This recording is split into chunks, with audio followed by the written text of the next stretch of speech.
जय हिंद दोस्तों। एक बार आपका आईटी के महत्वपूर्ण प्रश्नों के साथ मैं स्वागत करता हूं। आइए शुरू करते हैं। अधिकांश प्रोडक्ट पर प्रिंटेड लाइनों के पैटर्न को क्या कहते हैं? अधिकांश प्रोडक्ट के, ज़्यादातर प्रोडक्ट पे होता है ये लाइन। क्या कहते हैं? चार विकल्प आपके इस प्रकार हैं: बारकोड्स, कोड, स्कैनर्स, प्राइसेस। तो आप समझ रहे होंगे, कोड तो नंबर में भी होता है, बारकोड आपका खड़ा लाइन होता है, वर्टिकल लाइन बोलते हैं, स्कैनर्स जो आप स्कैन कर सकते हैं जैसे क्यूआर कोड वगैरह होता है, और प्राइसेस मतलब अमाउंट, प्राइस कितने का है वो। तो विकल्प ये आपके इस प्रकार थे। आपका आंसर है बारकोड, और आप इसका आप देख सकते हैं फिगर, ये है बारकोड। बहुत सारे प्रोडक्ट पे होता है, आपने देखा होगा, बहुत सारे सामान पे बना होता है।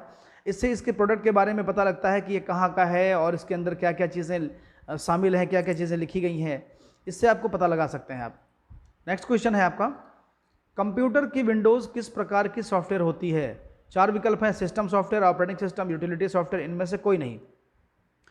तो इसमें जो आपका ये कंप्यूटर का विंडोज़ है, तो विंडोज़ सिस्टम सॉफ्टवेयर में तो बहुत सारे सॉफ्टवेयर आते हैं, बट ये केवल विंडोज़ को पूछ रहा है। अगर पूछता और भी कोई सॉफ्टवेयर पूछ लेता साथ में, जैसे यूटिलिटी भी आपका सिस्टम सॉफ्टवेयर आता है, लेकिन इसमें केवल विंडोज़ के बारे में पूछ रहा है। तो उसमें विंडोज़ और विंडो दो चीज़ें होती हैं।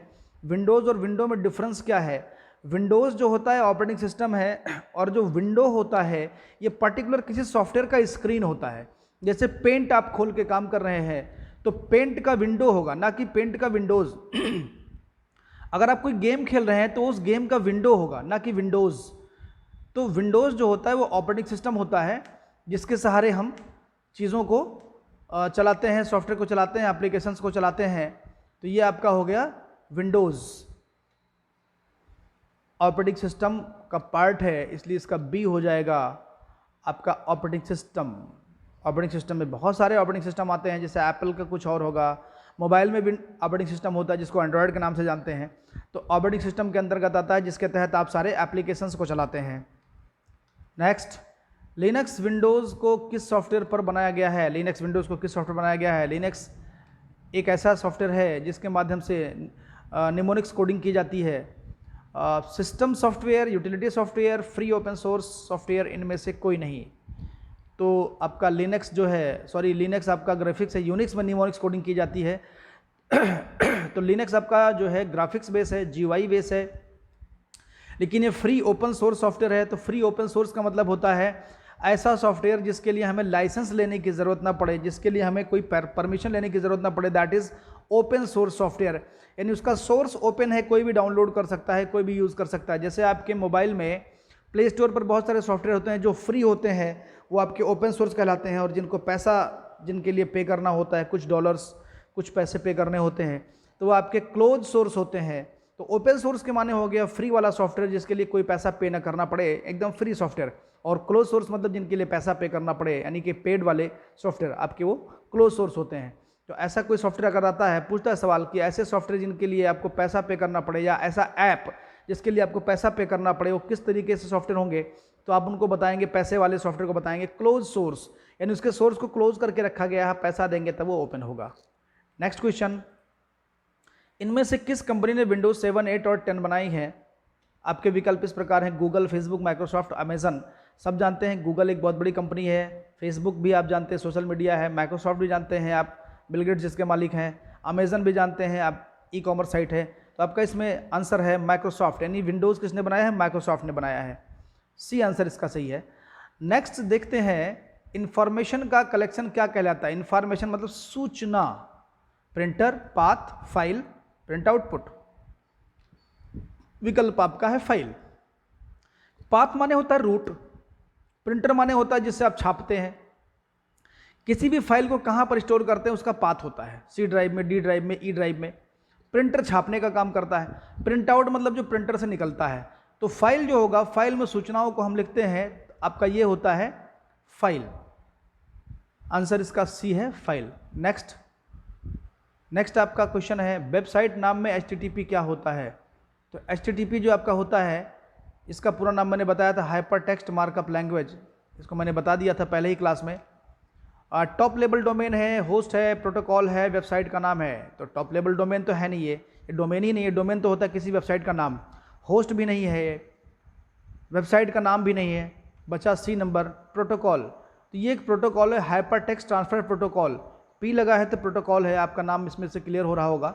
नेक्स्ट सवाल आपका है कंप्यूटर की कितनी जनरेशन है। तो कंप्यूटर की कितनी जनरेशन है, आप देखिए इसमें 5, 2, 3, 4।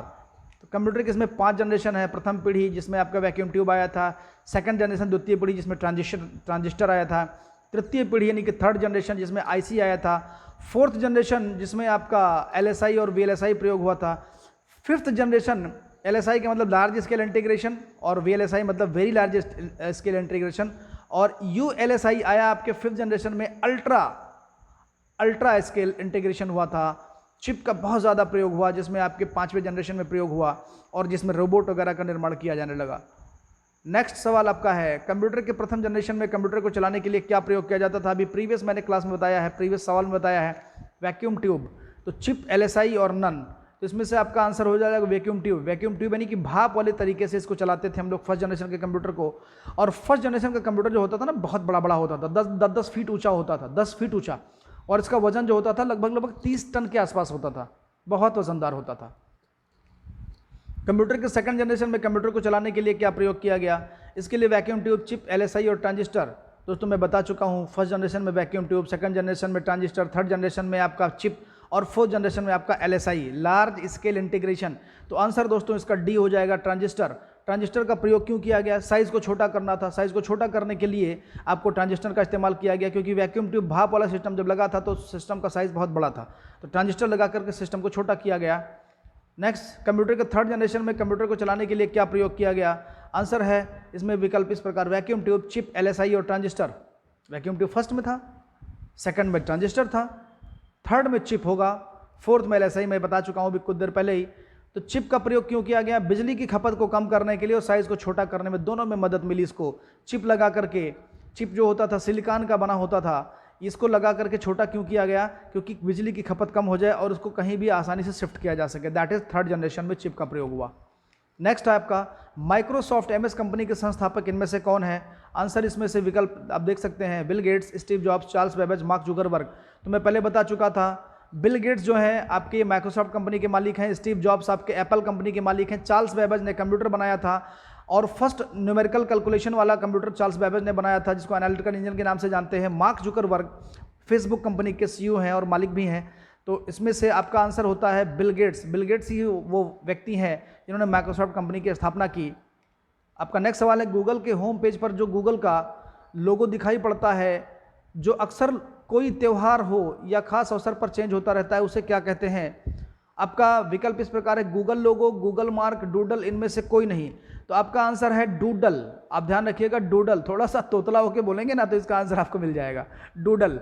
गूगल के होम पेज पर जो लोगो दिखता है, जो कभी 2 अक्टूबर आता है तो गांधी जी का चश्मा बन जाता है, या नेहरू जी का जन्मदिन आता है तो गुलाब बन जाता है उस पर ओ में, या कहीं भी कुछ बन सकता है। सुभाष चंद्र जी का आता है तो भी बन जाता है, स्वच्छता दिवस आता है तो उस पर भी कुछ ना कुछ बन जाता है, ऐसे कुछ बना देते हैं, तो उसको डूडल बोलते हैं, जो चेंज होता रहता है। नेक्स्ट आपका क्वेश्चन है, सॉफ्टवेयर कोड में एरर खोजने की किसका इस्तेमाल किया जाता है। तो परीक्षण, डिबगिंग, ढूंढना, संकलन। परीक्षण के माने होता है किसी चीज़ को परीक्षण करना, टेस्ट करना, और डिबगिंग के माने होता है एरर ढूंढना आप समझ सकते हैं। संकलन मतलब कलेक्शन करना, तो इसका आंसर होगा डिबगिंग। डिबगिंग माने होता है किसी भी सॉफ्टवेयर में एरर को सर्च करना। एरर मतलब होता है उसमें जो प्रॉब्लम आती है, जो दिक्कतें आती हैं, उसको खोजने को हम लोग डिबगिंग बोलते हैं। नेक्स्ट आपका क्वेश्चन है, निम्नलिखित में से किसका उपयोग करने पर हम डॉक्यूमेंट के सारे वर्ड को एक साथ सेलेक्ट कर सकते हैं। आपका विकल्प इस प्रकार है, Alt+A, Ctrl+A, Shift+A, Ctrl+N।